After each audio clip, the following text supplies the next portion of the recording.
Today is May 18th. My name is Daiki Tsumagari. I'm with the Humanities Truck. Can you tell me your name and where you are from? My legal name is Tavon Watson. I go by Tay, also known as Tuele Fahamu.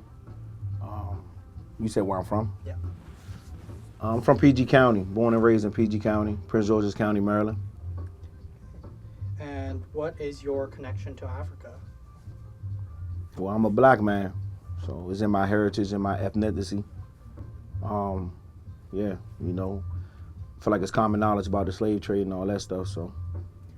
Do you have any connections to like the local African immigrant community in any way?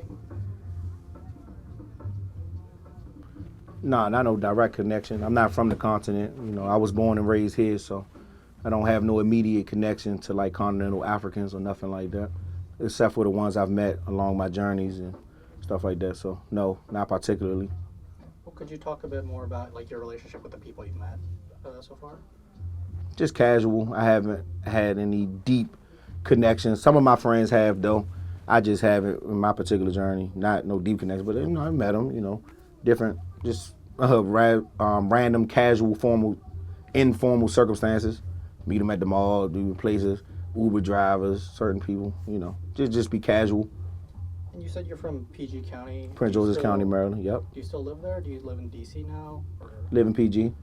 And would you say that there's a lot of African immigrants, especially recent years, to PG County or the area? Yeah, there's a lot of immigrants. Yeah. I'm trying to think, is it more than usual? I mean, it's just always been, a good number of African immigrants. They own different stores. You see them around. I don't know if it's like been an influx or like more than usual. I've always seen my share of African immigrants since living in PG County. And you talked about a little bit about your thoughts. Could you expand a little bit on your thoughts on how African immigrant communities in the DMV and Black American communities from the DC area, like how they connect, how they intermingle, what the relationship is like there? That's an interesting question because, me, like with my personal beliefs and outlook on, us as being black and us as a whole, I would want it to be more. I wish we were more connected. I'm more of like a Pan-Africanist type of mindset, so I want it to be more connected. So whenever I meet African, black men, Africans from the continent, I talk to them and treat them just like brothers and sisters. I be like, hey, where you from? When they tell me where they from, I share my knowledge of what I may know about where they from and try to connect with them at all times. So, but as far as publicly and like institute, I don't. It's sad what goes on with our people, man. It's sad. It's a lot of distance, a lot of misconceptions on both sides. That's the thing black people need to understand is ignorance on both sides. It's ignorance in our country and it's ignorance over there. So you got black people over there that think all these negative stereotypes about the black people over here, and you got black people over here that think all these ignorant and negative stereotypes about the black people over there, but it's not the case for real. I wish people were more educated. You mentioned your thoughts on Pan-Africanism and how that could connect different people. Do you have any specific Pan-African like thinkers, leaders, anybody of note that you would highlight as being influential to you or to your life? So many of them, from the older historians, Sheikh Diop, John Henry Clark. It's just so many of them. Newer ones. I like Dr. Umar Johnson for just a current political voice, just on Pan-Africanism. It's a bunch of them, though. I can't really think of them all off the top of my head at the moment. What other artists? Authors. Browder, Anthony T. Browder, Francis Cress Welsing.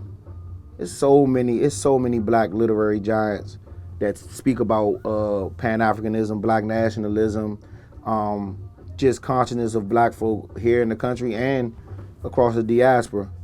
I'm a very big advocate of that, for real.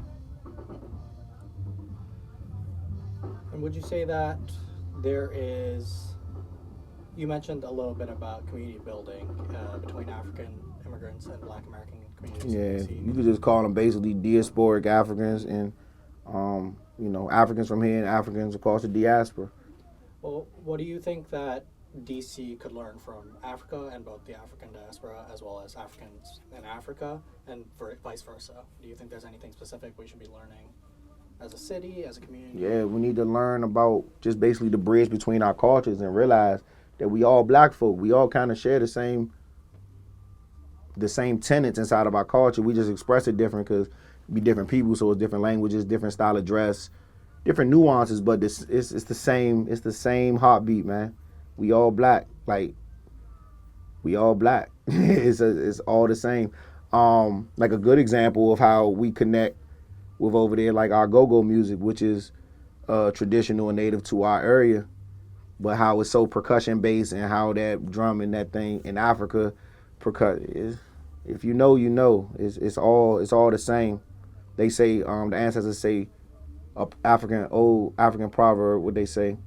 We stand on the shoulders of our ancestors. I believe that to be true. Well, switching up a little bit to culture then, what are some of your favorite spots in DC, especially in light of this conversation? Say again. What are some of like your favorite spots in DC in regards to this conversation, like where you think that there's African culture and heritage in DC, whether it be like through food, through dance, through music?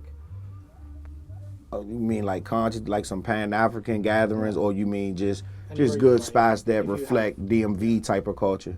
If you have like say a favorite African restaurant in DC, for example. I haven't really frequented a lot of them, and that's the thing. I be like this is why I'm at this event here today. How I met the interview, why I'm here.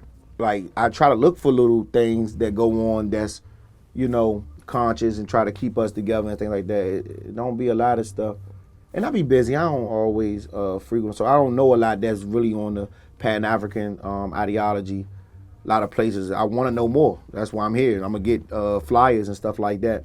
But as far as just for black culture, just us, you know, even the culture that we maintain here in America, DMV, you know, DC, PG, how we get down, you know, different go-go's, different lounges. There's a bunch of different spots. I don't know. I don't want to name them all by name. Give people free free promo, but you know. There's a lot of different spots up U Street and stuff, and different lounges and places. The club at not just U Street. That's really some ghettos. You can ask that out for real, but. And then one last question from my side: what part of your culture do you keep with you wherever you go? What kind of culture? A lot of my culture here in DCPG, like. Well, like what is it? Whether it's a physical item, like cuisine, or just like philosophy, what do you keep with you wherever? That's what I'm saying. What culture? Like, were you saying like my DCPG native culture, or you saying even trying to keep up with my African heritage? Anything you want, really. Yeah. Well, all right, as it relates to Pan-African heritage, you know, I keep red, black, and green. Like my back screen on my phone is red, black, and green. I always try to stay close to the colors of the flag, different stuff like that. As far as DCPG culture, you know, how we dress, like if I go out of town, if I go anywhere, I always wear 990s or wear Saab or Balls or different stuff that I grew up wearing in this area just to always represent where I'm from. And I'm a big advocate of that, actually. Like, even if I was to get famous or be some type of, like if I was on TV, like I wouldn't try to get caught up in the styles of the different hip hop people from Atlanta. I would wear where we from. I ain't gonna wear people from New York, from LA. And I ain't be on no D-Ride and stuff. I'm gonna wear the clothes I grew up wearing, period. So I always try to stay true to that. That's great. Different stuff like that. All right. Well, is there anything you want to add from your end, or? I mean, it's so much I could say, but I don't know. I just hope anybody hearing this, man, just especially if you black, I mainly be trying to talk to my people because my people be needing some help, man. We need to tighten up in a lot of areas. So I just, you know, hope that whatever I'm saying can inspire some type of unity and some type of thought to just educate yourself about where you come from and about our glorious past and try to connect that to the present. And, you know, stand on the shoulders of our ancestors like the proverbs say. All right. That's great. Thank you for coming by.